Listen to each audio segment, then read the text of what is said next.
There we go.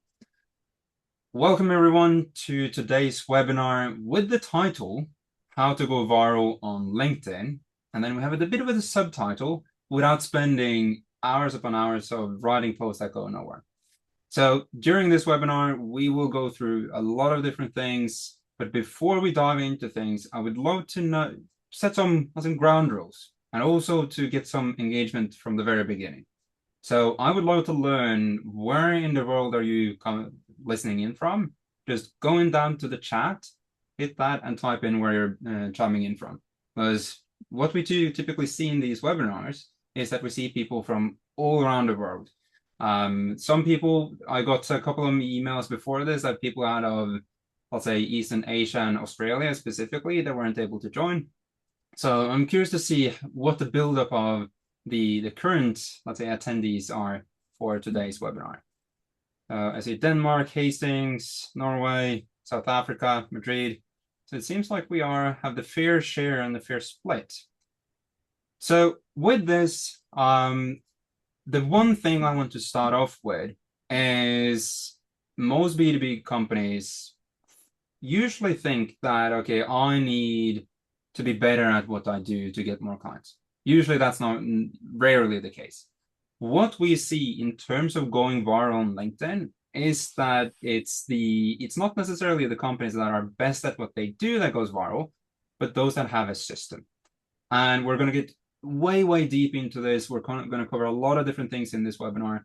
But there is one thing that I've heard several times working with founders, working with marketing teams over the past decade, and especially now the last, I would say, 3 years, that they see other competitors post on LinkedIn, go viral, get a lot of business, and they know that what that competitor is doing is far, I'll say, they do their own thing in a way better way than what their competitors are doing. So they're better than their competitors. But this is the thing that I would just want to put as a baseline. It's not the companies that are the best at what they do that win and go viral on LinkedIn. It's those that are the more visible. Like they are the ones that get more clients, more pipeline, more revenue, more leads. Because ultimately, why do you want to go viral on LinkedIn? It's because you want to drive pipeline. And usually, those that drive the most pipeline are not necessarily the ones that are the best at what they do, but they have a system and they're the most visible. And this is the thing, because ultimately, there's a couple of things that the market is going to reward in terms of using LinkedIn as just one of many channels to drive the growth of your company. And that is, obviously, you need to have a certain level of expertise. But every one of you showing up for this webinar, you are an expert at what you do. Bottom line, there's no question about it. The thing, though, is are you visible? Because you need to be visible. And together with being visible, you need to have repetition in terms of being visible towards your audience.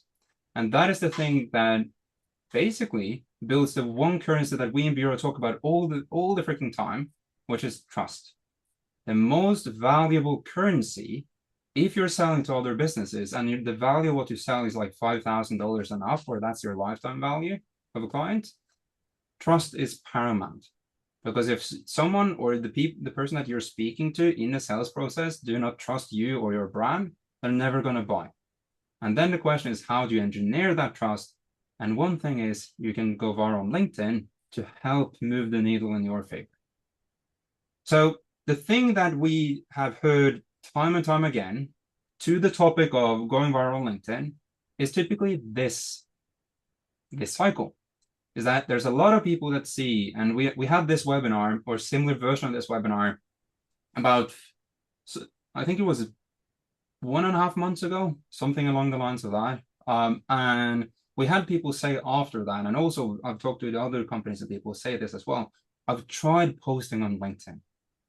So people have posted on LinkedIn, they then don't see much from it, so there's dead silence. They then get some frustration. Why didn't this work? And then they ended up stopping. We've seen this with clients as well, that one post doesn't work, a second post doesn't work, a third post doesn't work, and they're kind of like, I don't believe in posting on LinkedIn. That is a bit like saying, I don't believe a website is going to help me in terms of getting clients. And also a bit similar to saying, I don't believe paid advertising works, period. But both of those things aren't true. The question is, what system do you have to support you doing the thing so that you actually get results? And we know this because we went viral more than 253 times in 2025 alone, generating 65,000 leads from LinkedIn without spending one single dollar on ads. And so far in 2026, we're more than 32,000 leads in as well. So the system is what you need. So the key thing is, if this rhythm is what you're experiencing or have experienced, it's not your fault. I'm going to give you the thing that this is never going to be your cycle again. So the thing that we also see and the thing that really makes LinkedIn work is, what the heck are you posting? Because in marketing in general, for you to have anything that can go viral, you need to tick one box.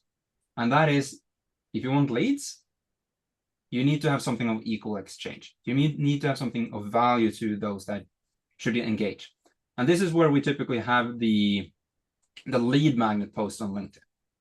And I want you guys to just type 1 in the chat if you have ever seen this type of post on LinkedIn, like we've created this thing, comment X to get it, and I'm going to send it to you on DM. Like, just comment 1 in the chat, and I'm just curious how many of you guys have seen these, because most likely, I would guess the majority of you guys have been engaging with us in one shape or form with that type of post. I see Andrew, you're commenting 1, and I see there might be a couple of other ones in here as well. But at least, Andrew, I like that you are engaging and that you're typing in. I'm going to give you a lot of more questions throughout this webinar, so I love the engagement. And Bistra as well. So more of you guys have seen these types of posts. The thing is, we have had a lot of pushback when we've recommended this type of strategy to people. And the key thing here is, people have thought, I don't want to be that type of person doing these types of posts. But I can say 2 things. 1, they work. And 2, you need to do them in the right way. You need to have something that is tangible, valuable, and you also need to fulfill the promise of actually delivering it to people. There's hundreds upon hundreds of people doing these types of posts on LinkedIn that are not really, I'll say, following through. They're not delivering the thing that people engage to get in the first place. And that is something you want to avoid, because that's the way you become just one more person doing this thing that are really not doing this in the proper way. For us, integrity and professionalism is the most important thing. So we always want to build a system that ensures that everyone gets the thing that they were promised.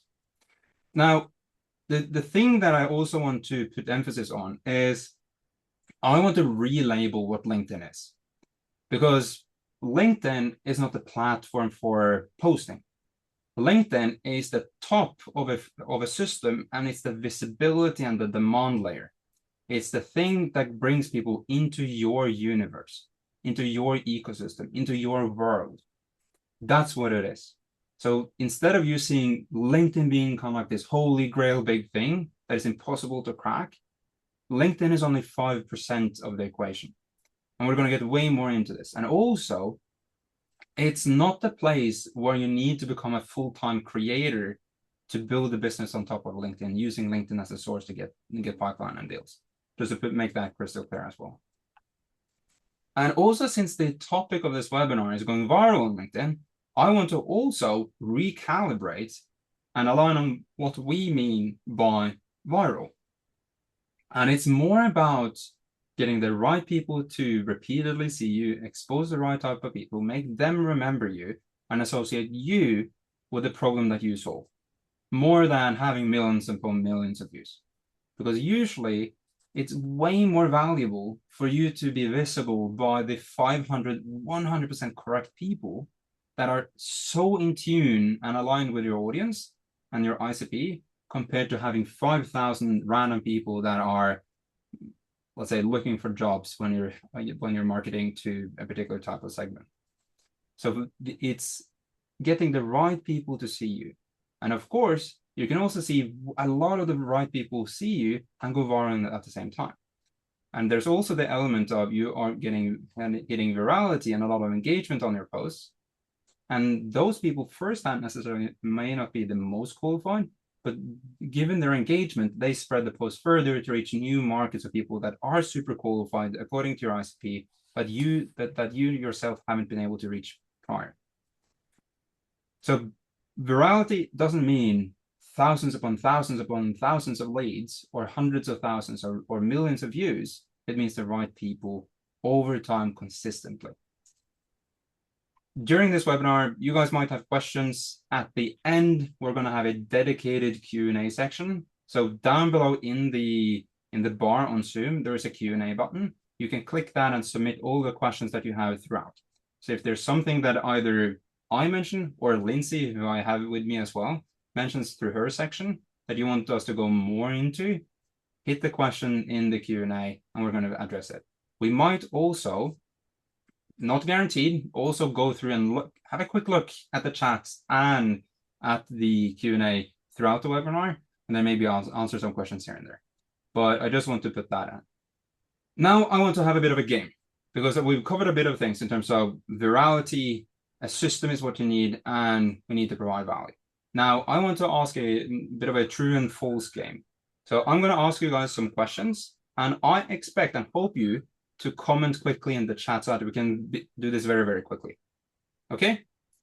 So the very first one is true or false. Your niche needs to be exciting for LinkedIn to work. So comment true or false in the chat down below which ones you believe it is. So I see false, false, false, false, false, false, false, false.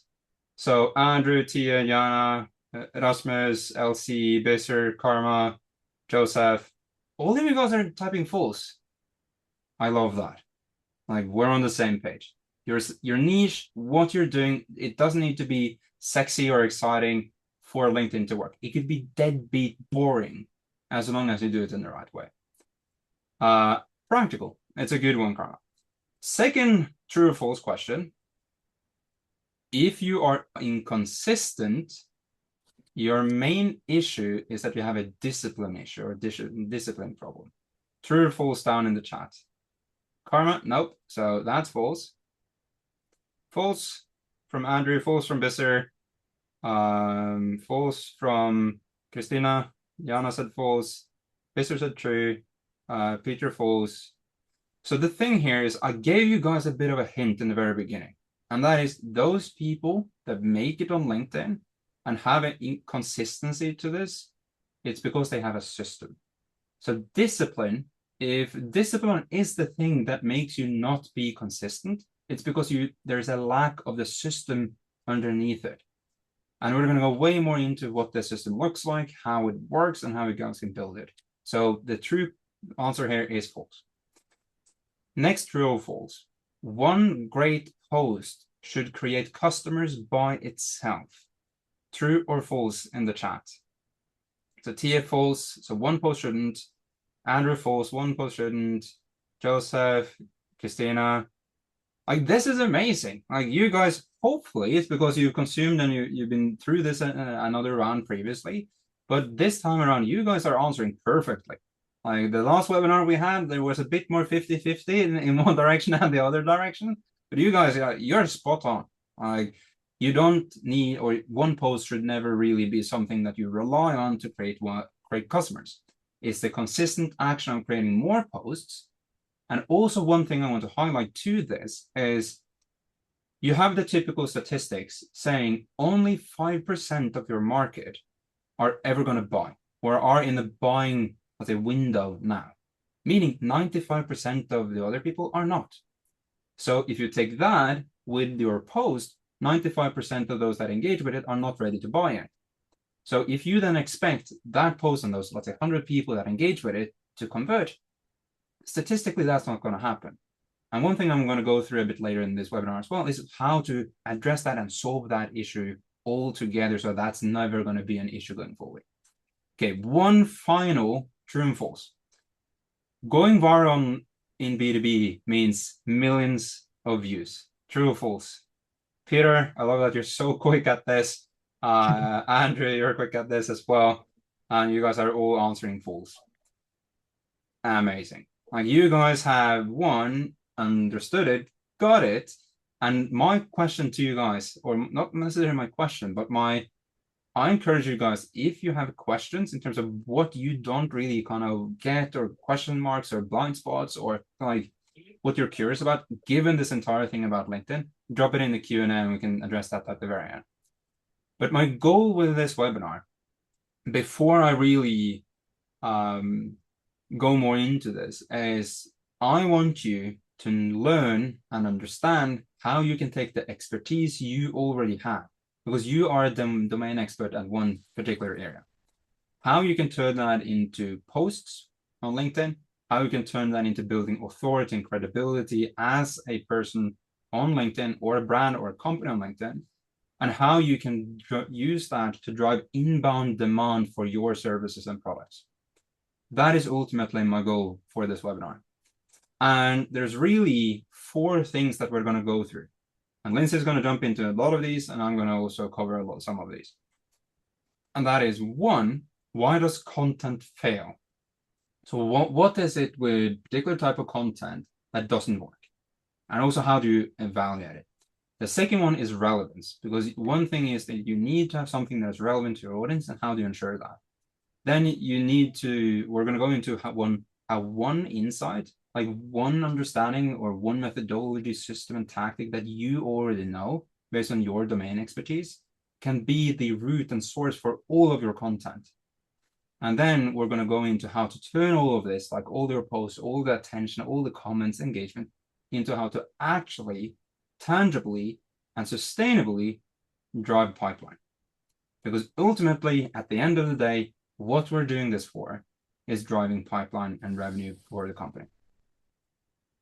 And one thing that we're briefly going to go into at the end is we had to run all of this for ourselves. We decided to do what a lot of companies do now, given the era of AI, which is you can build something to support you doing this. So we're going to briefly touch upon that. But the goal is LinkedIn shouldn't be a random, sporadic thing. It should be a systematic thing that you do without needing discipline.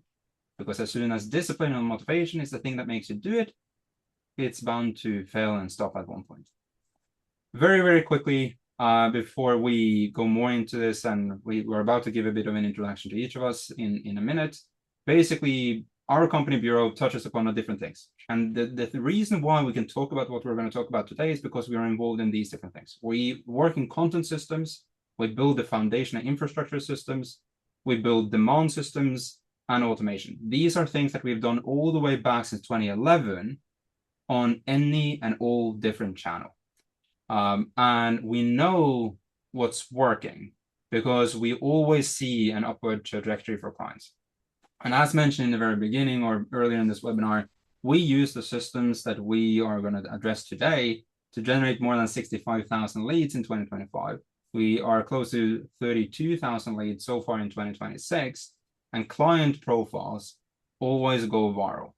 Like Ivar, Alexandra, Jason, Paul, Robert, Leonard, James. James, actually, as you guys can see at the very bottom here, he actually did something that blew my mind when he told me. And that was he had 2 posts on LinkedIn, or really he created 2 resources that he posted about on LinkedIn. And those 2 ones generated about $150,000 in revenue for his company. Like what we said back, like one post doesn't necessarily create clients. They can, but you shouldn't rely on it. So ultimately, the thing is that the winners are not the ones with the most interesting thing. The winners are those that stay consistent and have something that is clearly positioned so that the audience understand what it is about, they keep seeing it, and there's a system that ensures that the vendor, in this case, you, will be able to keep on doing this. So with that, I've spoken for a long time, so I'm going to go very, very quickly into an intro about myself, and then I'm going to leave the word to Lindsay to bring you through the first couple of steps. So if you guys don't know me, my name is Harold Roine. I'm the CEO and founder of Bureau Ventures, and I really turned an entrepreneur and founder at 16. It started out from a bit of a bad place in terms of bullying and getting into business as a bit of a cope, but that turned into an obsession in the space of digital growth for the past 15 years. anything under the heavens. How can I do paid advertising, organic, inbound, outbound, automation, AI, everything is basically what I do. And at this point, we've helped hundreds of companies. And we were one of the first ones to really start running outbound automations on LinkedIn. This was back in 2016, before it ever took off and became mainstream. And internally in the team, I have a bit of this quote unquote mad scientist persona in terms of I love experimenting, I love building things. And at sometimes at the expense of the sanity of the other people internally, in terms of me coming up with new things all the freaking time. So with that, I'm gonna leave the word to Lindsay, and she can take you guys through the next couple of steps. Thanks, Harold. Yes, I am Lindsay Ju. I am a growth strategist here at Bureau Ventures. I've been in marketing and sales for 20 years, including working as a CMO in Silicon Valley to working at a hedge fund in Seoul, Korea. And throughout my career, I've worked with B2B companies to really help them translate their marketing into a strategy that truly supports sales. So through leads and through closed business. I am someone who loves a good story, so I'll be sharing some small stories here throughout my part of the webinar today. And one is when we were creating this presentation together, I was thinking back over the history of LinkedIn. And I joined LinkedIn and had a profile up there in 2008. And back then, I recall that people thought, is this channel even different than Facebook, or is this really the same thing? There were a lot of people that didn't even have a profile. It wasn't a common business practice necessarily to have a profile on LinkedIn. It wasn't seen as essential. Maybe it was a good place to look for a job. That is how people were thinking about it at the time. And I think people thought it was going to go away. But then in 2010, people were paying attention because it had clearly reached a critical mass and it wasn't going away soon. Then Microsoft acquired LinkedIn in 2016. And here we all are today, right? All of you are here because you know you could make a lot of money on LinkedIn. It's just figuring out how to translate that visibility into to leads and into to dollars. So you guys all, I'm sure, have a profile on LinkedIn, right? This isn't 2008 anymore, but you need to be visible and you also need to make sure that you have the right messaging. And why that's so critical is because you're leaving a digital impression. And that is either attracting people or repelling your potential leads. So type in the chat. I'm curious, how long do you think it takes to make that first impression online? Let me know in the chat. And I'm curious to see how long you guys think that it takes to even make an impression. Okay, I'm getting some responses. Christina says 15 seconds, Karma 3, 5 seconds, less than a minute, 5 seconds. You guys are on track. It's a very, very short amount of time, and statistics say it takes only 3 seconds. If it takes anything longer than 3 seconds, they're most likely going to just be repelled and not take any action or think, this doesn't appear that it's for me, so I'm just not going to take action. So that's why it's so important to make sure that you have the right messaging when you have the visibility in place. And how does this work exactly? So when B2B buyers see you, they are still going to your LinkedIn profile, whether it's through a referral that they're getting connected to you, it's an inbound connection or an outbound. Before they decide that they're going to spend any time, whether that's reading something through like a resource that you have or jumping on a call, they're going to check you out and see, is this in fact verify that this is the type of person that I want to work with and representing the proper company. And in order to make the right impression, it all starts with the proper strategic mindset. So I want you guys to walk away from this thinking not like creators, okay, but more like operators. Because a creator says, I need likes, I need more views, I just need to pump out the algorithm. And we don't want to fall into that trap. I will I will share a lesson that I learned. At one time, I was experimenting with TikTok and Instagram around viral formulas. I did, in fact, find a formula that worked to get over 100,000 views on TikTok and over 1.5 million views on Instagram. But all of that effort was in vain because with all of those views, I didn't have a clear flow or clear system to move people through the pipeline. So with all those views, $0 gained from that. So let that be a lesson to you and type O in the chat if you guys are with me on on the mindset that we need to have. And not just, okay, I need to get views, I need to get attention, but how can I formulate this into a system and speak to my correct audience? Because really, unfortunately, I was a slave to the algorithm and focus on that and that one metric. Okay. You guys are with me, Raj, Brian, Yana, Karma. Thank you. You guys, Taya, you guys are with me in formulating that mindset. Glad to see your engagement. Now, the B2B landscape is changing. You guys are here because you felt it. Cold outbound, it's just not as effective as it used to be. It's still in motion for a lot of companies that I speak to, but it's notably less effective. Referrals are great. But it's really difficult to know when those are going to happen or when they're going to take place. Very difficult to put in a referral schedule, and that's why people are looking for other answers. What continues to build and compound is attention. And that's what makes LinkedIn so powerful because if the right market is seeing your ideas and they're seeing your messages, they're going to want more. And that's why they're continue to come back. LinkedIn, it's not just posting, right? That's thinking about it from a creator mindset. You guys have now agreed we're over an operator and we're looking at this as an entire stack. And in the stack, it has four jobs. First is the visibility layer, meaning that you're showing up, you're coming into people's feed, you're affecting the algorithm, and then you're providing value so that you have credibility and you therefore promote trust within those that are seeing you. And then as time goes on, they're getting a consistent messaging, they're understanding your positioning, and you're being known for a certain thing. Like, oh, Lindsay, she always talks about go-to market strategy to B2B companies and founders. Okay, these are the layers and the jobs that you need to think about as you go through LinkedIn. And then, of course, you need to have that demand capture system in place, a way for them to convert from just the attention to the lead. With that in mind, I have a question for you guys. If your market saw the right ideas from you every week, would that change how they perceive your company? If so, type yes in the chat. I'm going to read that again. If your market kept seeing the right ideas from you every week, would that change how they perceive your company? Uh-huh. Okay. Raj says yes. Bisser says yes. Andrew, yes. Christina, yes. Great.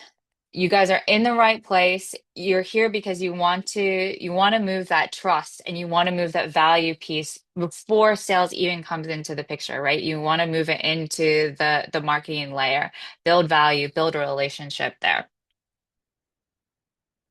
This is why most efforts on LinkedIn fail. Harold spoke to this, but these are some of the beliefs that we need to make sure that we're eradicating. Let's get rid of them and let's just fall into the proper mindset here because it's not from lack of effort or it's not from discipline, as Harold said. This is part of the wrong mindset. Right? The first one, my niche is boring. We covered that. You guys answered. It doesn't need to be hot, sexy, interesting. It just needs to be practical, like Karma said. Two, I just need more discipline. We previously said that's false. And three, posts don't create business. Posts don't work. They can work, but you have to have the right framing in mind. Okay. That's part of secret number one behind going viral on LinkedIn. It's not about your expertise.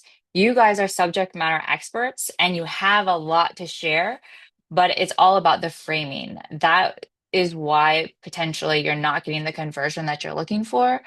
We just need to set up the proper content structure. And what I mean by that is we're not here to share updates or opinions, general tips. You can do that, and that could be within a larger mix. But if that's the only thing that you're doing, then you're going to be generic and forgettable, and likely your future buyers, they're not going to see how it applies to them and how it's relevant for them. So what we need to do to improve the content, lift it up, and make it more engaging is these four elements. So ask yourself, let's go through this list and ask yourself if you guys are doing this. The first is having a sharp ICP, knowing exactly who it is you're targeting. Second is, do you understand the pain, the problem, and do you know how to translate that into a desired outcome? And then third is the buyer context, where they sit, what's the language that they're using. Fourth, what's their point of view, and how do they define that themselves? Would you guys like an example for how this looks? If so, type EX in the chat and I can go through that. We have a lot of more material for you. So if you guys have it, we can skip ahead to consistency because really this is essential. All of the strong content has these four elements. So if you have these in place, really you should be going viral right now. It would just be a matter of tweaking it for the consistency. Okay, I've seen okay, Roz, Jesse, you guys, yes, several more. Michael, you guys put yes in the chat. So you want to see some examples. So I can go through that a little bit more. Okay, so a generic one that didn't have the strong content layers, that would be something like consistency matters on LinkedIn. How that's better is why founders who post once a week still struggle to create pipeline. This names the person, this names the pain, and that is starting to frame it that much better. So that's just a very short, tangible example to give you. Let's dive into a bit more. And these are just the top 3 to 4 lines of posts. There's several more, but this just helps tie it all together. So let's start with this first one in the upper left-hand corner from Harold. ChatGPT 5 just made solo marketers dangerous. These prompts turn it into a 6-person content team. Everyone's hyped about ChatGPT, myself included. And then he lists the solution at the bottom, which is ChatGPT project that he's worked on. So we've named it here, solo marketers. Or solo founders. That's the audience. That's who he's speaking to. And commonly, there's a problem with content, whether that's in production or consistency. Obviously, if you have a 6-person team, you don't have that issue. And then it's how he solved it, which is this project that he wrote up with a ChatGPT project. Okay. Second example here is companies pay me 100K per year for this system. So he starts off just slightly different, which is has an evocative first line. And then the second, you fall back into that formula of framing we talked about, which is B2B companies. I've spoken to several hundred B2B companies. They all have this problem, lead generation. He's naming the problem. And then his solution is end up recommending this B2B protocol.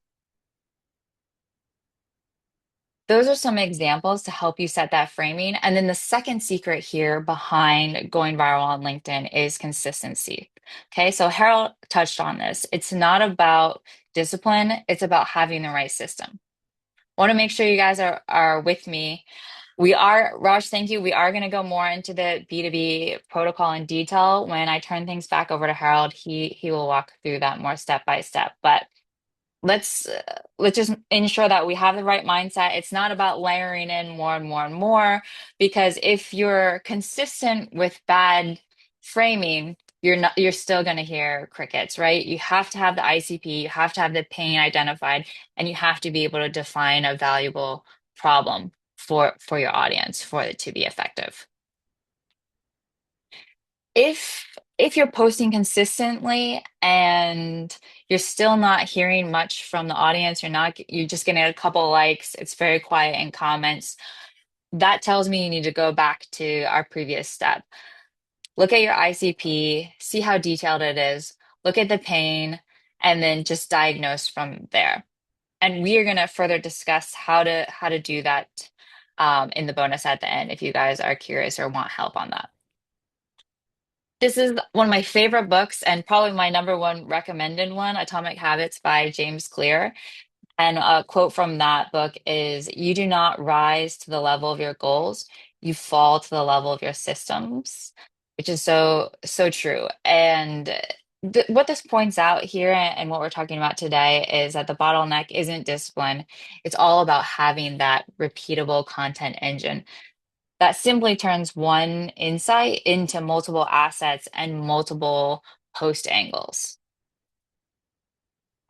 Unfortunately, a lot of people quit LinkedIn because they feel like they're starting over from zero. It's way too much to think about. It's a heavy cognitive load, especially when you're an operator who has an entire business to run.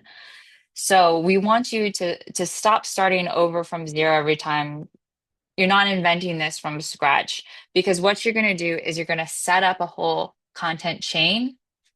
That chain consists of the ICP or your target audience, identifying the pain, having a theme or a content pillar, post angles, and then you just vary it up and you have your post variants each time and you optimize that based on what's highly performing. So once you have this whole chain in place, you're not starting over, you're just executing and you're adding it all on repeat.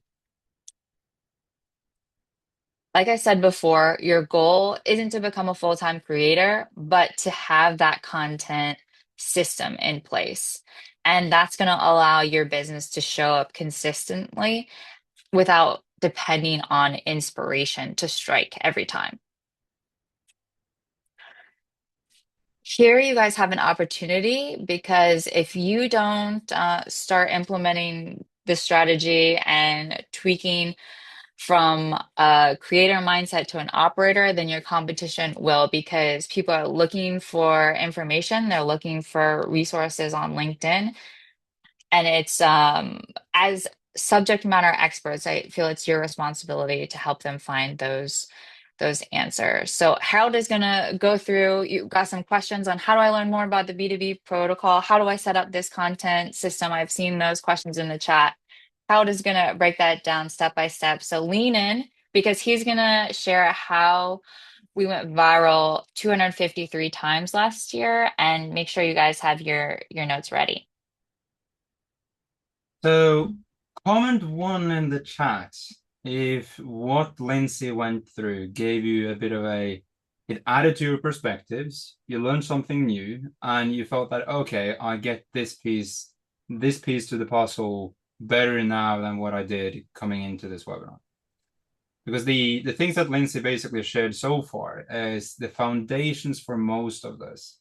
Because usually, as there is with anything, the key thing that really makes something work is not necessarily what buttons to click.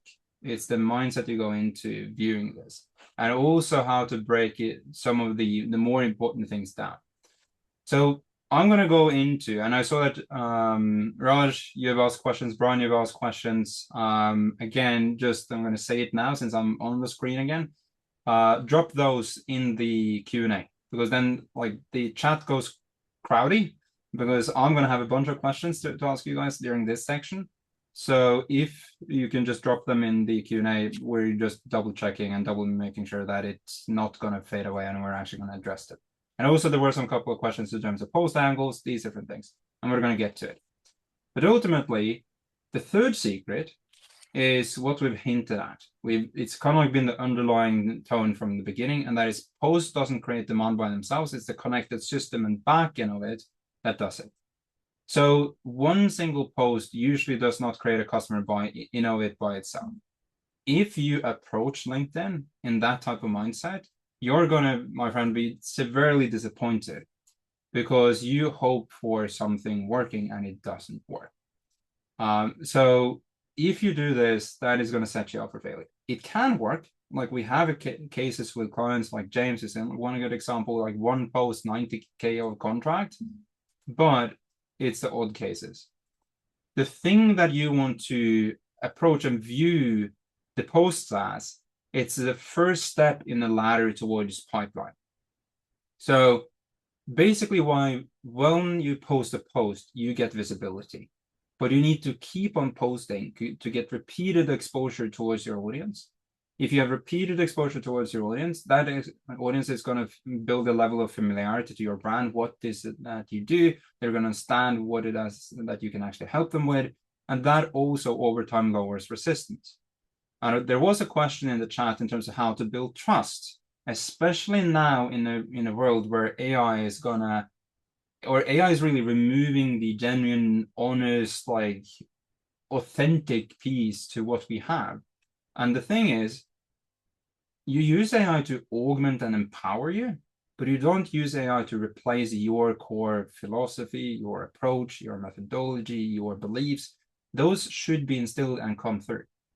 When you do these things over time and people can see that in the post that you're posting, in the content that you're creating, that is over time going to build and lower the resistance that they have by building trust. Because people will have received value from you, people will have received help from you without you having asked anything in return. And a very good example is like we are here showing up, spending an hour with you guys, just sharing things because we actually want to help. That's a core philosophy of Bureau and the company. We want to help. And you can go ahead and use this, and we want you to.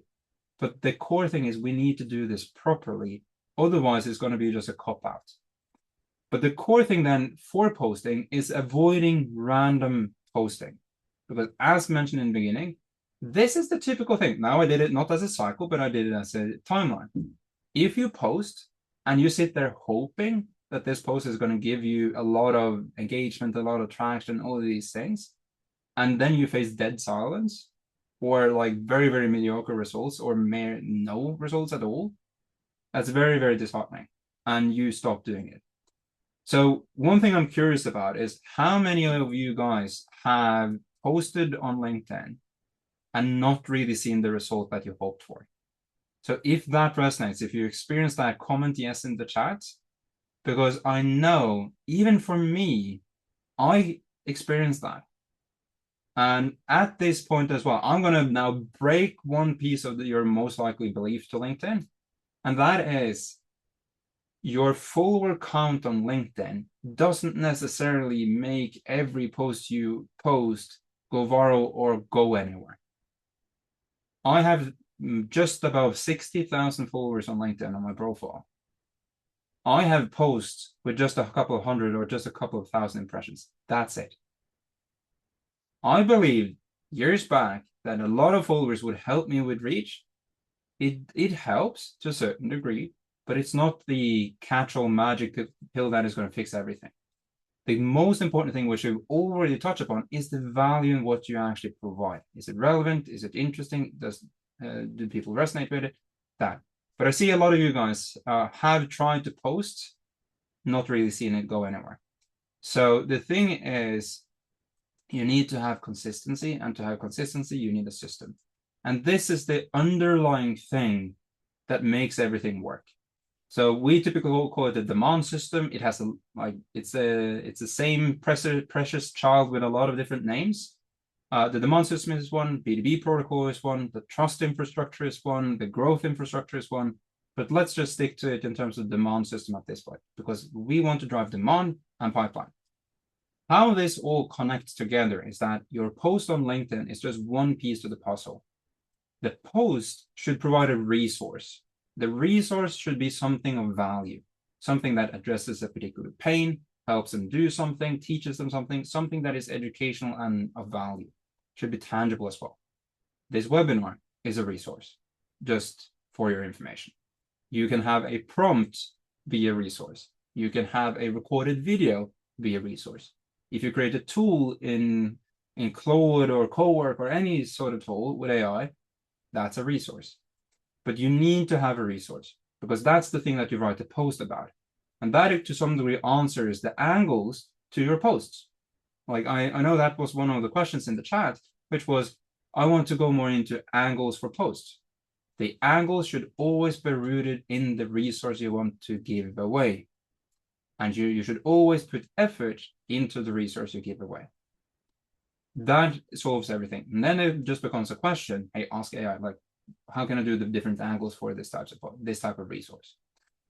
Once you have the resource, so someone is posted, they received your resource, you have your follow-up.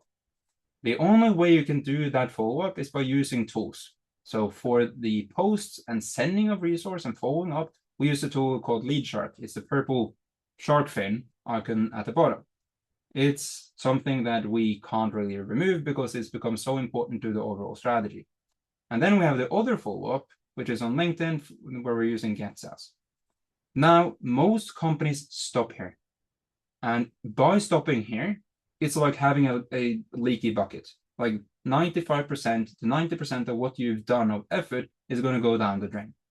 Because you need to have a way to nurture and keep those leads visible, warm, stay top of mind, make sure that they get more value from you.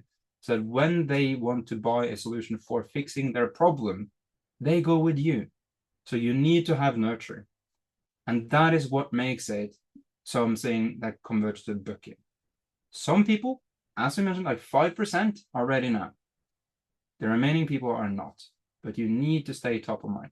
It keeps on surprising me, companies we speak to, and we ask them the question, okay, how do you follow up your leads? Okay, we call them once in a while. And then we ask them other questions in terms of, okay, what do you do after your sales team have follow up and call them and they don't book a call? And they often look at us with a question mark above their head. And then it's going, okay, the key point here, and then I'm going to go to the next slide, is if you are not top of mind and visible to your audience when they at a later stage enter a buying window, and instead it's your competitor, they will buy from your competitor. There's no question about it because they hit them up at the right time. The question is, how can you be the one instead? And also make it so that the sales process is super simple because they've consumed your content and gotten value from you for 2, 3, 5, 6, 12 months straight.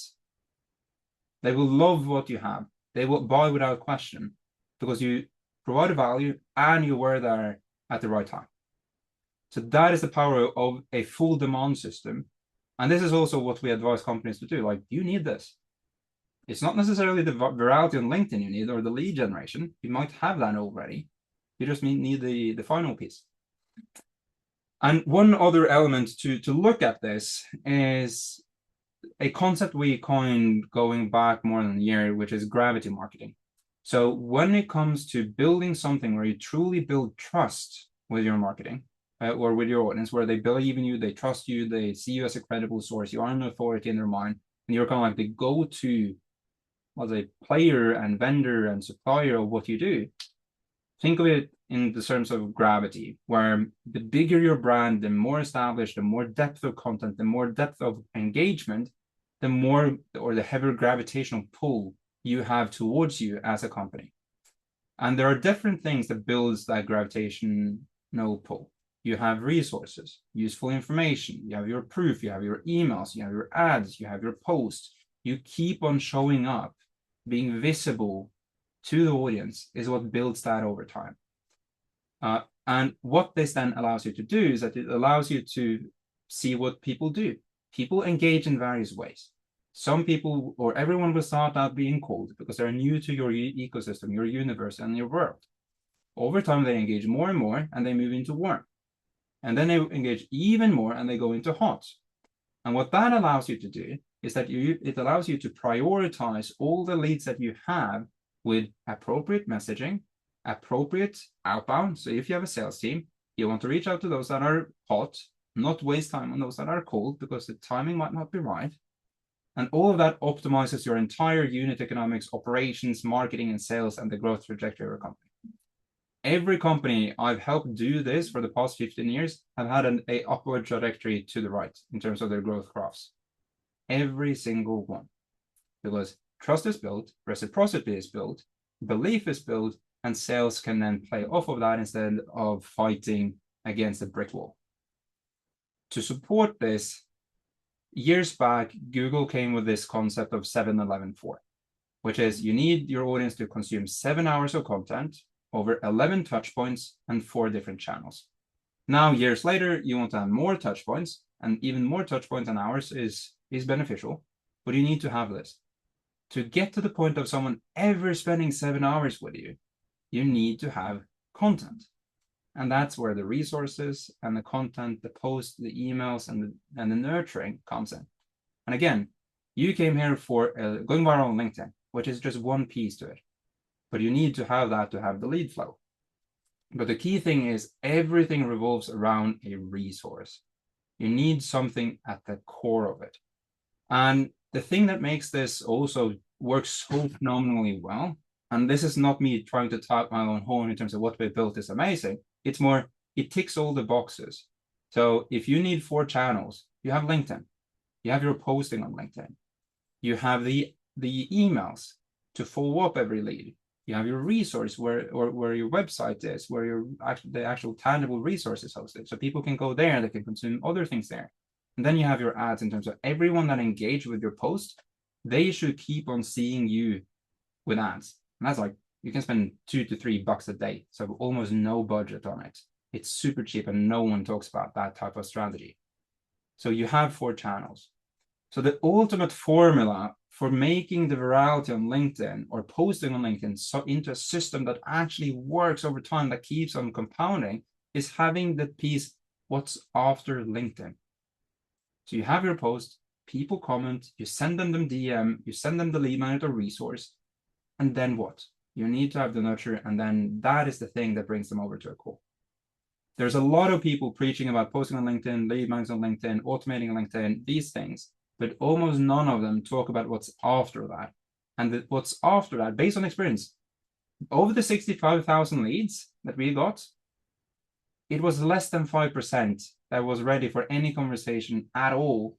And what we saw was 95% of the effects and the results we got from posting on LinkedIn came not from the post or DMs or follow-ups on LinkedIn. It was what happened after it. So if you have something on LinkedIn, amazing, keep doing it. But for God's sake, please think about how you can do something on the back of it.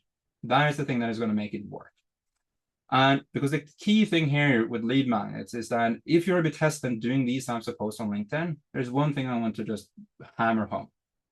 Lead magnet posts on LinkedIn feel cringe, are perceived badly, and the sentiment is bad when it has a weak promise, it has a weak resource, and it has a weak follow-up. With a weak promise, no one will care about it. With a weak resource, it's actually going to be damaging to your brand. And with a weak follow-up, you won't really convert it to business. So you need all of these 3. Because if you have a promise that resonates, people love it, they run towards it in droves, you have a really good resource, so you actually build value and trust with your audience, and you have a strong follow-up, you really build the pipeline from it. So you need these 3 things. And the key thing here is, as mentioned, just bottom line, just trying to hammer this home, LinkedIn is not the whole system. So your post on LinkedIn can just be mediocre. Like you can get like 10 engagement here, 10 here, but if you keep consistency and you do that at scale over time, if you have the backend, it's going to turn into pipeline for a business no matter what. And it depends on where you guys are now in terms of stage. Some are probably running larger companies. Some are probably starting out on their own. Some of you are maybe just in the category of marketers. Like this is your field of expertise. And like you know this, but you're working in a company. A system like this can work at all scales. Because the question is, how can you scale this? And we haven't touched upon this. This wasn't originally supposed to be added in there. But the thing that you can do is you can have way more profiles on LinkedIn that you post from. We have had through 2025 and until today, we've posted posts on LinkedIn through more than 30 profiles on LinkedIn. Of those, only a fraction of them have been actual employees inside a bureau. But there are different ways to do this. There's different ways to play it. There's different ways to set it up. And that is something that we can talk about later. But one thing that I have as a question now is I want you to comment 1 in the chat. Again, we had this agreement from the start that I'm going to ask you questions. I'm going to ask you to comment and you comment. Comment 1 in the chat if you feel that this entire thing now reframes where the most important piece lies with LinkedIn.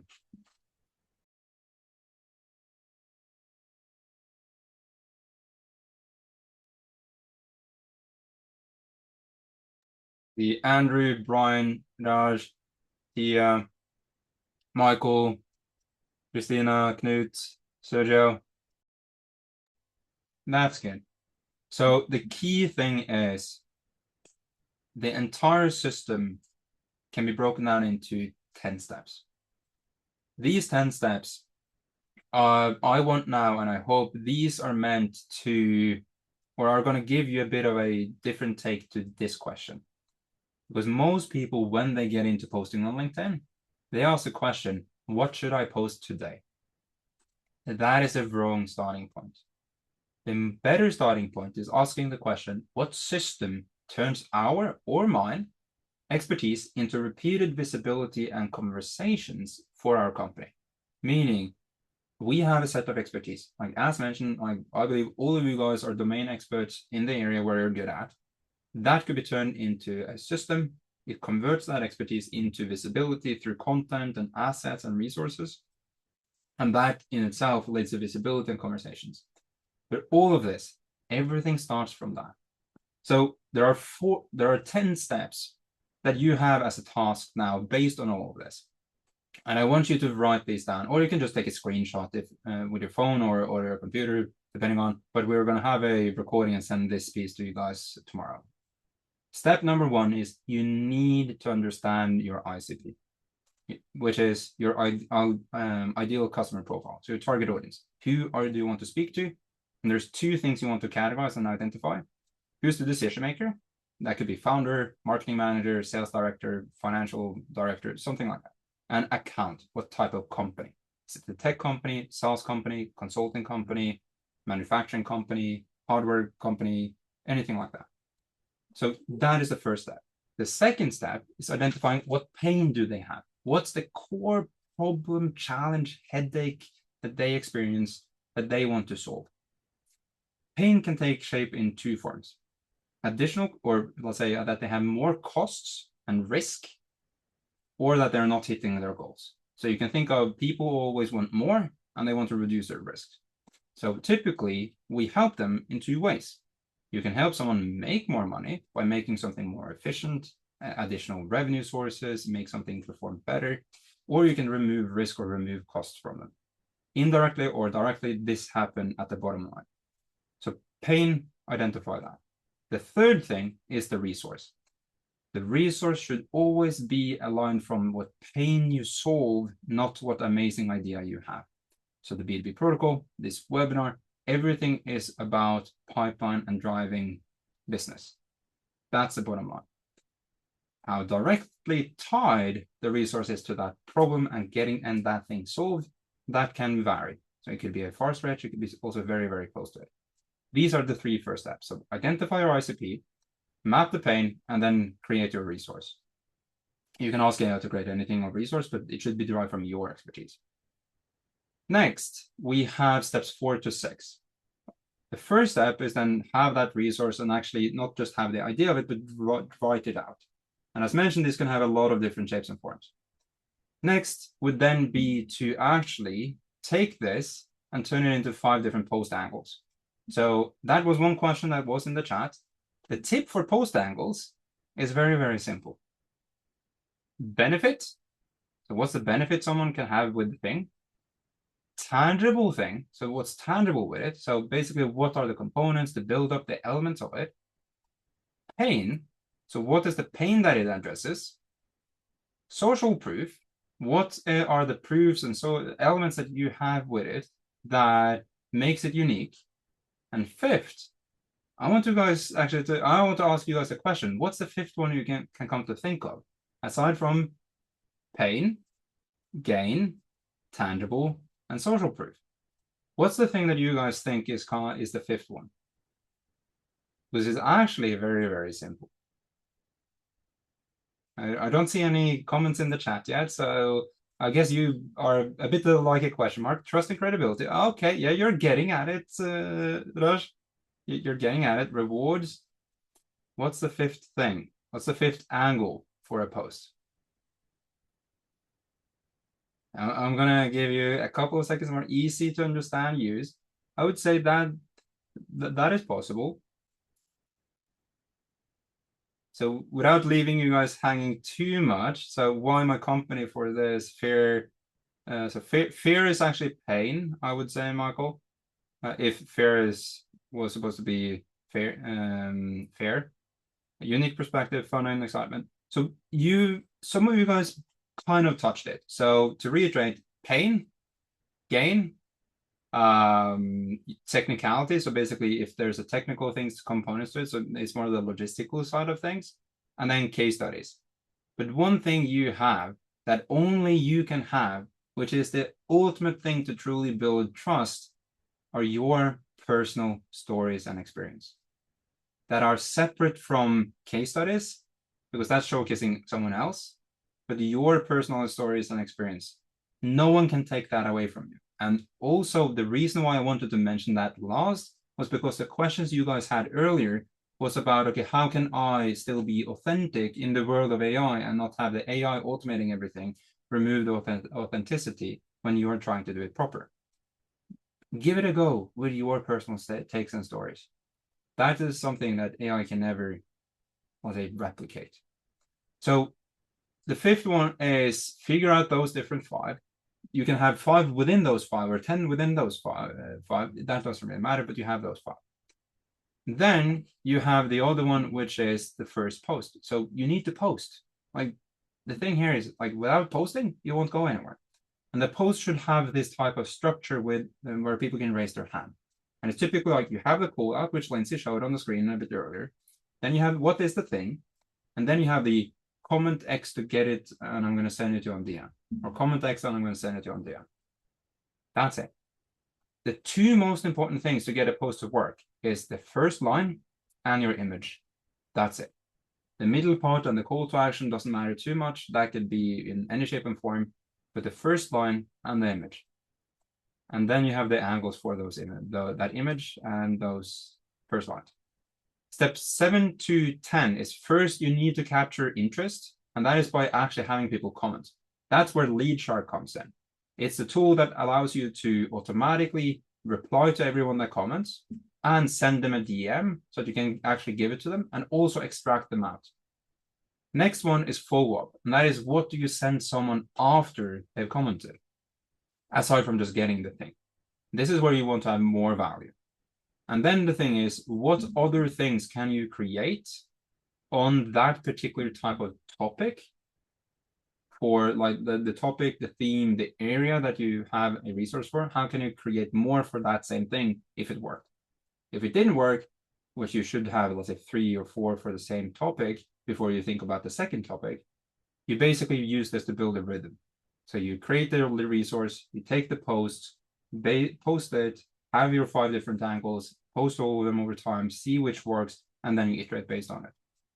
One side note to this is that we're actually drafting up a webinar for a VC company. We're having a presentation for 50 companies in a portfolio of VC in a couple of weeks. And one thing that we're working on for those guys is how to autonomously run this entire process of what we've talked about today. So there are a lot of things that you can do on the back end of this. And the reason why I'm mentioning is a bit tied to one opportunity that we want to, let's say, reveal in a bit. But basically, these are the 10 steps. The thing that we've covered now is that we're over the hour mark, and I want us to get to a bit of a close in not too long. And that is the overall strategy to this is simple. You guys understand it. Like, you need to post, you need to get attention, and you need to follow up. But there's a lot of moving parts to this. And it's the execution that requires a lot of work. You need to have your research. You need to figure out your positioning. The resources needs to be created. You need to find those post angles for all of the resources you create. You need to set up the follow-up. You need to have the landing pages or the pages where your resource is. You need to have a calendar to take bookings. You might need to run some ads. You need to build a nurturing and reporting for figuring out what the heck is actually working. So all of that is a lot of work. And as mentioned previously, we saw that very, very early. Luckily. So we built our own internal full-on system to draft all of these things. So we have our topics, we take our expertise, we turn them into resources, posts, emails, and ads for all of these different things. And we have that in an internal tool. You probably want something similar to this. That could be that, okay, you use Notion, you use AI for this, you gather it, but I want you to kind of like take this as the strongest recommendation. To run this, the system is the most important thing. How can you set up the system in a way that it strengthens your ability to keep on doing this? For us, that was this. We also give this to clients as a bit of a disclaimer to this. But you need a system. Without this, it would be very, very impossible for us to even manage this in the first place for ourselves. Or not impossible, but it would take way more time. So to summarize, we've covered a lot of things. And I know that you guys basically, I know that some of you guys asked some questions. And let's see, Praveen, I know that you asked a question. If you can drop that in the Q&A, it doesn't disappear in the chat. And also, Raj, if you had another question, it would be nice to drop that in there as well. But basically, we've covered a lot of things so far. We've addressed the visibility problem, which basically is something I want to take from this, and that is ask yourself a question.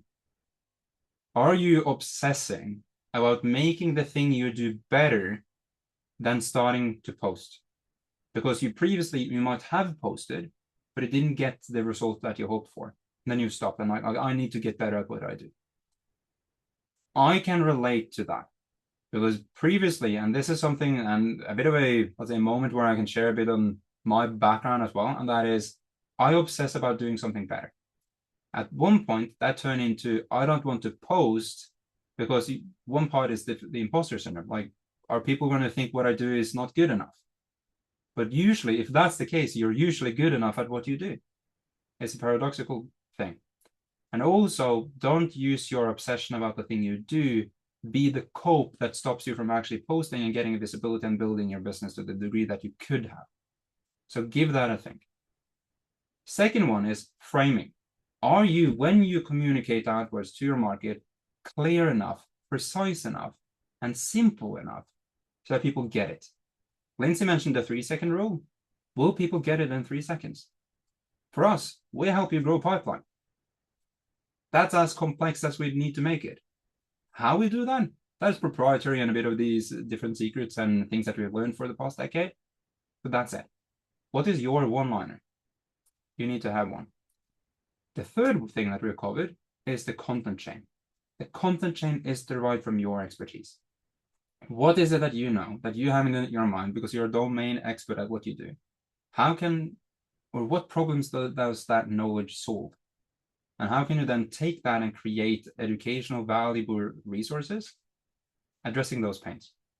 That's where everything starts. And then you need to have the demand pathway or the system in the back of it. So posting, everything that is under it or behind it. And then you have the 10 steps that we covered. So we covered a lot of different things. And the gap is not necessarily understanding all of this. It's turning that into a repeatable system. And I have one question for you guys now, and that is, how many of you guys feel that at a strategic overall level, you understand, posting, you need to have your resources, and then you need to have some follow-up on the back end of that so that the leads can be nurtured and and really build a trust with you as a company. Who of you get that now? Comment in the chat. And hopefully some of you will comment in the chat. Otherwise, we would have done a very, very bad webinar so far, and you are a bit oblivious still at this. So Tia, yes, Christina got it. The key thing here is there's 2 pieces to this. If you only obsess about generating leads, you will still be stuck with not getting the most out of it as you can, because you need a system on the back end. However, you need to start somewhere. Posting on LinkedIn, based on your expertise, is a really, really good start. So the next to this is, if there's one thing I want you to think about, which is the biggest recommendation as a takeaway from this webinar, is figure out that one insight, that one thing that you know that is a bit unique, maybe a bit different, but the key core concept of it, and how you can turn that into multiple pieces of content. For us, one thing for us in terms of generating demand is what we talked about today, which is you need to build trust. okay, if I then go backwards from there, or upwards, or how you want to put it, I need people to see what we have. How can I do that? And break it down into several things. And that is how you turn your expertise into a monthly engine where you have posts, you have those 5 angles that we talked about. So everything you create, you have 5 angles and then multiple of them. And that's how you drive it. How you do this for your company in terms of how you do the figure out who the market is, how you create your content, how you package your offer, and how you, let's say, support those people in the best possible way, that might be different. And based on all of this, your implementation of this might be different, and it varies. Like we have a company that we worked with recently that didn't really needed to post a lot because they were relying actually more on outbound. We had another company that has had a lot of existing content that they could reuse. We have had a third client that didn't have any content at all, and they didn't have the bandwidth to create content at all. So we had to help them with that. So what pieces should be put in place in what order depends on your company and where you guys are right now. So the thing that I wanted to introduce you to, which is a bit of the opportunity, is we would love to speak to you. So we would recommend actually going ahead and scheduling a LinkedIn content engine call with us. The purpose of that call is for us to identify a couple of things. It's not necessarily for us to, let's say, book you and become a client and that being the only thing. And as soon as that's like, of course, if you are not within the category of who we work with, we're just going to toss you out. The goal is the continuance of this conversation. It is, what are you doing? What are you not doing? What should you do? And how should you implement what we talked about today? So in the chat on Zoom now, we are going to drop a link so that you guys can go ahead and schedule a session with Lindsay. So there is a link. Oop, now the chat disappeared. Here you guys go. Now you have a link in the chat that will take you to a page like this. It is a 30-minute session, so you can find some time. You have availability until the 12th of, so basically next Friday. And the call, after you book a call, you'll get to a page like the one on the right side, which is a bit of an angry looking face of myself, or you have a form that allows us to just learn more about your company before the call so that we can actually give you tailored recommendations in that call. But then again, the purpose of this call is for us to work together and figure out, okay, who's your ICP? What's the angle? What are the gaps? What's the fastest path for you to get started doing what we've covered today? And whether you do this yourself and us giving you recommendations in that way, or if it comes to the degree that you ask the question, how we might help you further with this, that is something that you guys can discuss on the call. But the purpose, again, is we want to then, as you're sitting around here, like there's still 36 of you guys on here now that have been through the entire webinar.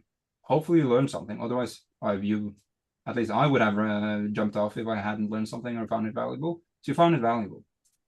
Now the question is, okay, how can you just get started?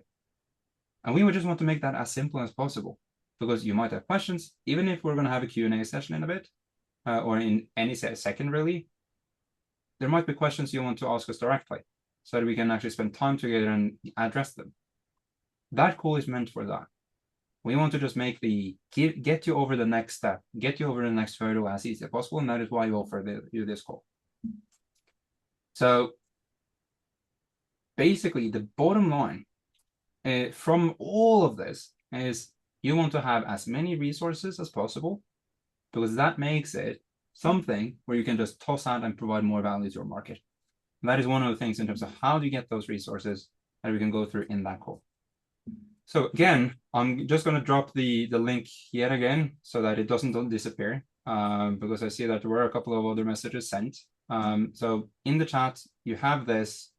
And my final, let's say, call out and recommendation before we jump into Q&A is, please stop posting from scratch, asking the question, what should I post today? And take the time, put in the effort to get a system in place, because that makes all the difference. I can say that on behalf of posting 200 plus times last year, that having a system makes you not rely on discipline, willpower, motivation, inspiration. It just runs. And that is one of the things that we can address in the talk. And with that, finally, with 1 hour and 15 minutes, we apologize for that. We are going into the Q&A section of this session. So if you got questions, I know there are several questions that has been sent in the Q&A. In the Q&A, drop your question, and we're going to sit around until we've answered every single question that has come up from you guys that are still on here. With that, Lindsay. Yeah, I've seen some questions to go through. I feel like there's some, we have some anonymous, so some are maybe a little bit shy, but as Harold mentioned, he did drop the link there. So if there's something really custom that you wanted to go through about what your ICP is, how you're hitting the pain points, be happy to do that on a 30-minute call, which is what the link is to. It's completely free, no obligations. But yeah, I look forward to talking to many of you on the call. So let's just go over. It looks like we have some interesting questions. It really span the whole gamut here. Okay, the first one from Raj. I will just take it from the top here. I want to ask, with the right ideas we put on the ICP that we target, how would okay, just a second. I'm going to interpret some of it because it looks like maybe you use some shorthand here. How do we comment on gaining trust when AI tools and AI has stolen credibility from people who are genuine on LinkedIn? How I read Mm, that is basically now with AI just being able to produce anything and everything, the people that are genuine on LinkedIn, um, they have lost or to a certain degree, more of the attention has gone towards those that run and use AI tools. And those people still sticking around doing it in the proper old genuine way. How can they handle that? I think that's at least how I read it. Raj, please in the comments if you feel that is inaccurate to what you wanted to ask, then feel free to correct us on that.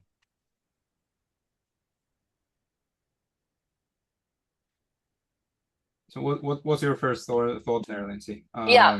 I mean, I would just say yes, it's going to be inevitable that people are going to use AI tools. I'm curious on, like, Raj, maybe if you could just expand on what you mean about stealing credibility.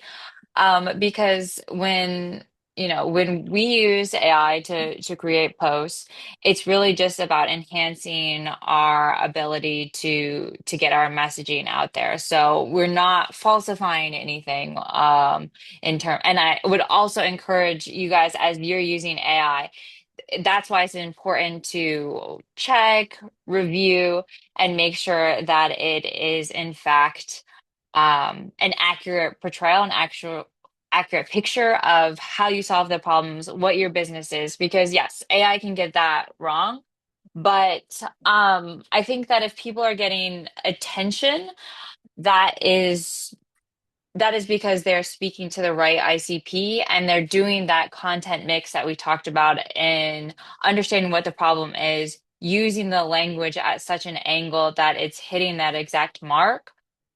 So yeah, I'm a little bit confused about what you okay, Raj, you're gonna He is gonna explain a little write, bit yeah. more, but the idea would be to use AI to enhance what it is you're doing in those like I talked about the four layers that strong content has. So while you get back to us, let me just move along to the next one. The next one is from Brian. He asks, "Oh, hi Brian. We talked a couple of weeks. Glad to see you on another webinar. If I follow your formula, but we don't have a lot of my ICPs in my network as first connections, how can I get content in front of them? Do I use hashtags? And how can I bridge the gap?" Yes, you definitely want to make sure that the post is available to everyone. You don't want to just keep it into connections only or some type of private setting. You do want to make sure that it's able to go public. Uh, We don't use hashtags. I don't think that hashtags have the same value that they had 5 years ago. What we find is if the content is is applicable to your ICP, it's going to go out there. So it doesn't matter if you we had a client, Felix, he had less than 200 connections on LinkedIn, but he was still able to go outside of his direct network and essentially go viral with thousands of comments and thousands of leads coming in to just two posts because he hit exactly the mark of what it is they're paying. He identified a specific niche on who he was targeting, and he had a solution on how to solve that problem. And so that's how it's going to go beyond your direct network and bridge the gap, so to speak.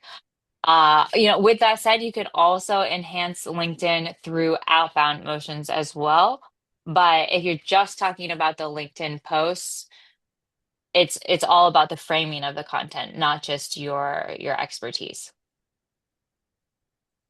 Okay, I'm gonna bounce back here to Raj. I've seen many of my ICP contacts diverted or ghosted after AI's come in terms of LinkedIn outreach. Earlier was not an issue. I use a lot of DM replies and conversations as well. Now with AI in the picture, they aren't able to tell whether it's a human or AI. Okay. So I guess it's just in terms of the LinkedIn outreach that you're speaking to. Uh, d- I have a take on that. okay, you have some thoughts. Yep. Jump in. So yeah, there are a couple of ways which I also partially addressed. I think piece partly in the chat, Raj, but also in my posts earlier. So you can't really combat whether people think the messages that they get on DM is from a human being or a AI. The only way to really do that temporarily, and you only have a window for it, is voice note or an actual video. I know that several outbound tools on LinkedIn are supporting voice notes. However, there's just still a question of time before voice notes are possible to do with AI at the scale. You have tools that allows that now, but natively in the systems for LinkedIn, and also videos. So at one point, it's gonna get indistinguishable between what is actual human, genuine stuff or AI. This webinar is not AI. Like we are sitting here live. Like it's 4:22 p.m. Our time now because we're out of Norway. So the thing that you can think of instead is okay, based on the system for your marketing. So basically every touch point and channel and things that you communicate and engage with the audience. How can you have a mix of things that natively can be automated, and how can you have a mix of things that can't be automated or used with AI? And the element here is if you, and again, this is why we also recommend having a call with us, because how this could be done depends entirely on your preference, company structure, audience, all these things. But the ultimate thing is the message on LinkedIn itself is a very, let's say, it can go two ways. One, use it as a traffic source and just funnel people to another place as quickly as possible. And that is the reason why I'm saying that is because outbound has really had three eras. You know, the first era of pitching. You could pitch anyone anything and it would convert incredibly well. This was back in 2016 when I started doing that. Then you have the next one, which has ended up being what we call a bait and switch, meaning you ask a question to engage in the dialogue, and as soon as you get the answer, you pitch them. But everyone gets the pitch. So the first era, that's kind of over. Like the people still pitch and they think it worked, but obviously people are sick and tired of it. Second era is I get a question, I know they're immediately going to pitch me. The third one is something that I've never ever gotten on LinkedIn. And that is someone just knocking the door and giving me a resource that is tailored to me, maybe even customized for me and personalized for me, but something that is relevant. And that's it. And taking a step back. So if you think about, okay, I just want to optimize my LinkedIn DM so that they don't ensure that this is perceived as being here is human versus AI, that's a tough battle. What can you do around it? What can you support with? Can you post videos on LinkedIn so that people can go into your profile and see, oh, this is actually a genuine human being? Or can you share stuff with them on DM so that okay they can go in and do that. So there are a lot of ways to look at it, but don't look at it as close and siloed as DMs. Because I think that is going to be it's the same thing as hoping that one post on LinkedIn is going to do magic. And I'm saying this respectfully, but I think look outside from it because then you can build a overall system that is going to support you better than just one piece to it. So that's really how I would answer that. Okay. Anything to add to it, Lindsay, or should we move on to Nope. the next one? Nope. I think this is great. Yeah. Um, yep. I just gonna move on to Dr. Andrews' question. I do not use Salesforce. I was told you can't get over 30,000 connections. What do I need to do to get more followers past the 30K mark? And how do I use my post to get to my target audience? So what I will say is, yes, the LinkedIn does have a hard limit of 30,000 connections.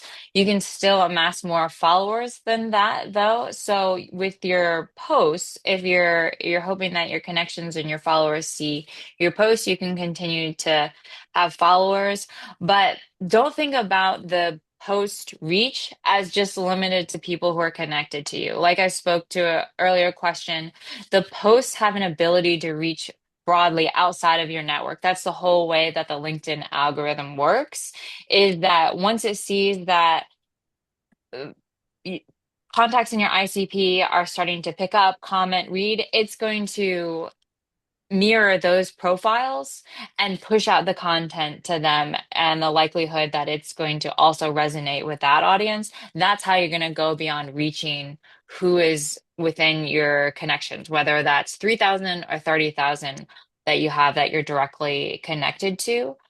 Yeah, anything, I know that Harold, you're hitting some of those limits. Anything else you want to add to that point? I think it's a perfect answer to this, Dr. Andre, and that is I have 30,000 connections on LinkedIn. I can't connect with more people, but I have 60,000 followers. So the thing is, as Lindsay said as well, the 30,000 connections limit is not tied to your followers. Like they're completely disconnected. Usually, why people would think that, or there's this pre-assumption that they're connected, is because everyone that you connect with typically also follows you. So there's almost a one-to-one relationship between those two. But you can do a lot of things. So if you the 30,000, which I have, unfortunately, I hope that or I wish that I didn't have the 30,000 connections so that I can run more connection and connect with more people, is purge the network from time to time. That sounds harsh, but basically what you should do in certain periods is you should map the current network that you have, figure out okay, who's not within the ICP of those that I actually need, of course, keep relationships and people that you generally know, but then look at how to remove and put space or leave space for more new. In terms of just getting beyond the 30,000, you will always usually in every post that you post reach outside your existing network so that you would have that their ability from them connecting and following you. Because when someone sends you a connection request, it automatically starts following you. And I have tens of thousands of outstanding connection requests in my inbox. That's how you basically go over. So not something for you to worry about if you keep on doing posting and post stuff on LinkedIn. Hmm. Yep, Mm, I saw just to maybe take a pause, there was a question there about booking. And which is it okay for informative purposes? If you guys have specific questions around LinkedIn, happy to take a call with you. Like Harold said, this is really just here to provide value to you guys. And I do still have about 4 spots left on the schedule if you guys just want to go ahead and check that out. But I did see that even today, 2 spots were taken. So I look forward to talking to you later today, Elsie and Pravin. All right, next question. Elsie, what if you do more than one thing for work? I do business dev for various companies and I am building a small agency. So then I would say, who is it that you really want to build presence for? Or Is it that you want to build presence for your business development? Is it that you want to do all of them? If it's that you want to do all of them, then I would try to do that off different profiles. So since you're working for various companies in the business development angle, you could do that under the CEO's profile. And the way to do some of the posting is through the resources that Harold mentions with LeadShark. So LeadShark can help you be able to post on other people's profiles and do that within LinkedIn's terms and services. So that's what I would recommend in order to do that for various points of view and around different service areas and products. Otherwise, you're going to confuse people if you have 4 or 5 different service offerings off one profile. Yeah. Let's see. Yep. Something No, else I I missed? don't think. No, I don't really have anything else to add to Elsie. It's Okay. I think the just figure out how the so you if there are two things that are fairly related, and the audience is overlapping, I think there are ways to get away from it in terms of posting resources for different, let's say, end businesses. But the routing from the resource itself is different. So front end, it looks like you're kind of addressing the same thing for the same market, but ultimately being different things. Again, difficult to see how to say how different the things you're doing, Elsie, but just one final thing to add there. But I also saw the question with Tia. Yeah, Tia. I do everything within the marketing space by myself in the business that I work at. I'm always finding it hard to know where to begin. Oh, this is an overarching question. If I were to start doing this tomorrow, what's the first thing I should do when I arrive at the office? I will take part of this and I'll be curious to hear your perspective too, Harold. But since today's topic was around LinkedIn, I'll start just from there because it it depends on what your experience is, your expertise, Taya, and also what resources are available to you. Since I'm not sure, I'll assume it's less resources that are available to you. So hopefully this answer will help more than just you. But if it was LinkedIn and you're trying to communicate to your audience on LinkedIn, the first thing I would do is really make sure that you're clear on your ICP. And that doesn't just mean, okay, I'm targeting IT managers or CTOs. That means, okay, what's their number one pain point? What's their secondary pain point? What's the premise around that? How do they think about these issues? Where do they live? What's the context in which they use to talk about their problems? And what does that sound like? And fill that out to as much color as you can. Also, who are their peer influencers? What's the geography that you're targeting to? What are common roadblocks? I would think about how much detail can you give to the ICP. That's the first thing I would do. And then from there, work on the 4 jobs of what LinkedIn does and how you can create strong content, which is the you have the ICP, so next is the pain point, right? Their context, and then the solution that you're able to provide. Those are the things that I would start with, and that's going to really, it's not just LinkedIn. It's everywhere that you have content that it's going to help you be more successful with the emailing, if you do ads, and other places where you have your messaging, like on your website and other social media channels. That's where I would start. Harold, where would you start? I was about to answer one completely different way, but Oh, that's not possible because you don't have any time slots for tomorrow. Because my recommendation would be to book a call with Lindsay tomorrow morning, and you guys can actually hash this out together. But you don't have a time tomorrow morning, Lindsay. So my recommendation would be schedule a call with Lindsay on Monday, Tia. But I think the ultimate one is um, everything starts with um, context and where the expertise lies in the business, and doing a bit of a brain dump on that so that you have everything in one place. That means your audience, it means your offer, the expertise, the methodology and service that you guys offer. And with that, you have what we haven't shared that in this webinar, but we have had other webinars going back and also planned in the future where we have the concept of what we call the context cake. So imagine like mhm. this multi-layered cake that you typically see in weddings. Basically, the metaphor for what are the pieces of details that you want to stack on top of each other to then allow AI to help you and guide you in the proper way. But I would say identify your ICP, find define the expertise and offer that you guys have, and then what are the pain points the audience has, and what can you guys help them with in terms of taking a teeny tiny piece of what you're actually selling and put that into a valuable guide, resource, tutorial, playbook, something like that. Hmm. And then I see we have 3 ones. So yeah, this is actually not a question. It's more just putting it forth there for meaningful discussions and conversations. If you read the last one, Okay. Dr. Andrew, you asked for so 3 things.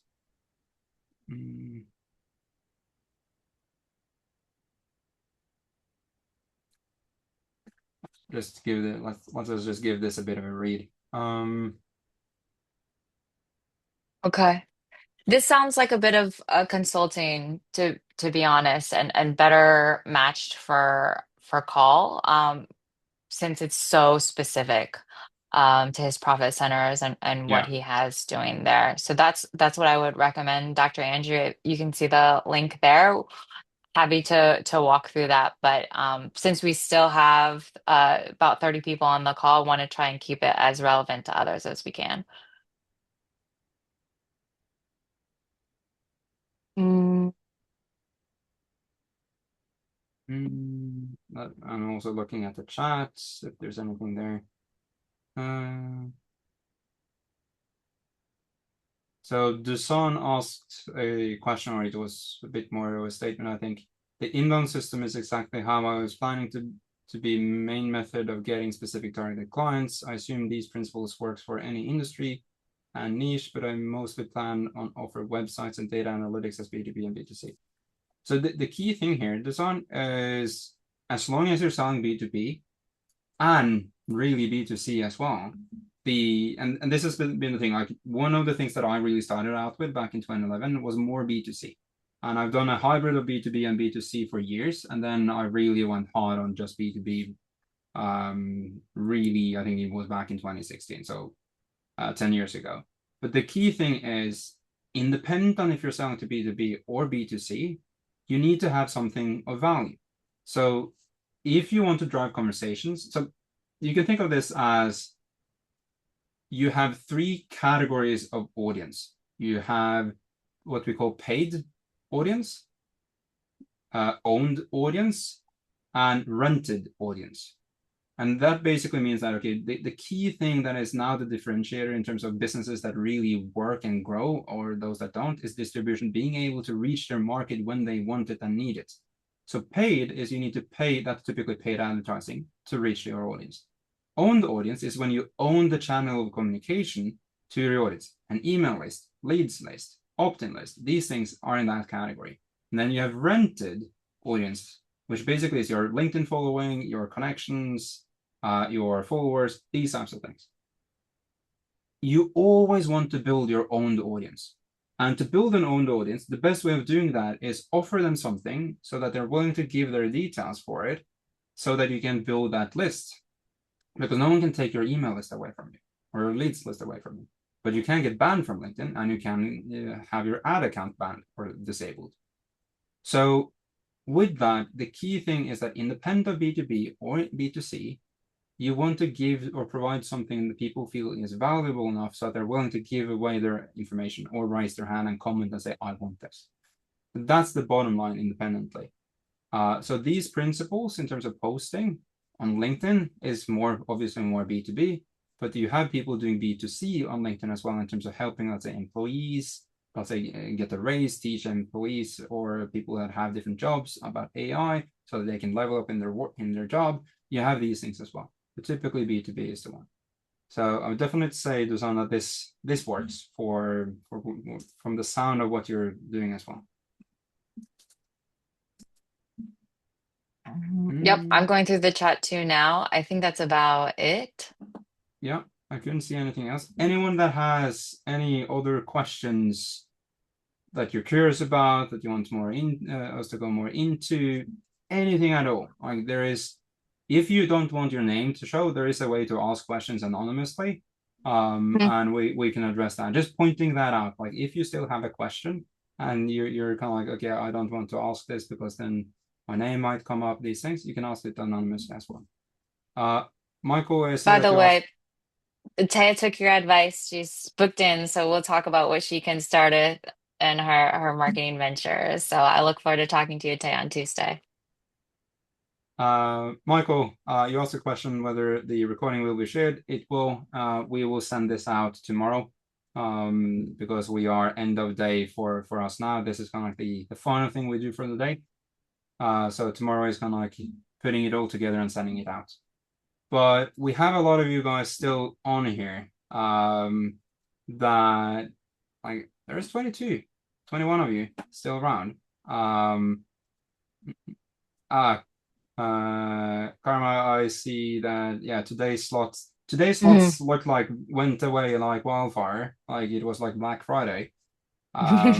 So there's no spots this week. We still have spots on Monday if you guys want to speak then. And let's see, Monday we have some on Tuesday, Wednesday, Thursday, and Friday next week. So those of you guys that are still here, you want to figure out, okay, how this was plenty. Obviously, this needs to set, and you need to kind of like digest this a bit. But over the weekend, you only really kind of like there's only two ways where you can go. You can either think, okay, what was it heck that we talked about on Thursday, today? What am I supposed to do now? And then gonna try to remember back, maybe look at the recording again, these things. There's a reason why we introduce and offer a call for you guys, and that is we want to make sure that you don't need to rely on memory.